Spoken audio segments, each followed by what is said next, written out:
So, this is a Massey Ferguson 35X 1961, and we've actually removed the crankshaft out yet because you can see these are all grooved, which are scraping all the shells. Cylinder head is pretty much knackered as well, so we bought a new crankshaft and a new cylinder head.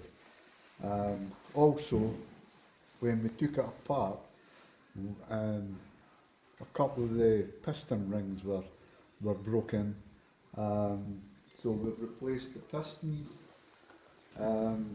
crankshaft, and we're in the process of rebuilding this. We're waiting on an oil pickup pipe. It's this one. This one's broken where the bolt goes on, or the bolt fits into the top of one of the carts. I didn't want to weld it, so I've got a new one, but we're waiting on coming. So, where we are now is, this is got new crankshaft fitted, new pistons, new piston rings.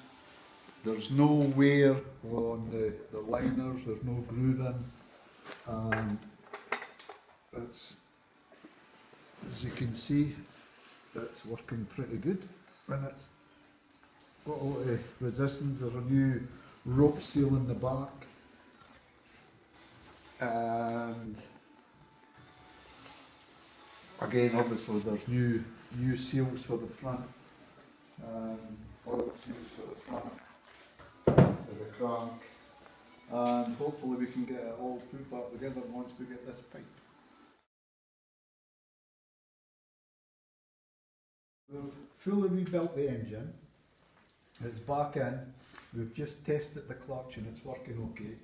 Now we're going to reassemble all the other engine components like the fuel lift pump, air intake, put the rockers on, put the rocker cover on, dynamo starter, just get it all put back together, take it up to get it ready to start it. So obviously we've got the battery box to go on, we've got the fuel tank, blah blah blah. We're not connecting the steering yet, and we just want to get the engine running, just to check everything out, make sure we've got good oil pressure. Then that will be us until we start stripping the rest at the back here. We've cleaned up the bell housing and the gearbox, but we've still this back end to do. We've done the back axles, we've replaced the oil seals on both sides, new brakes both sides. So we're just going to continue, but the priority right now is get this engine running. Okay, thank you.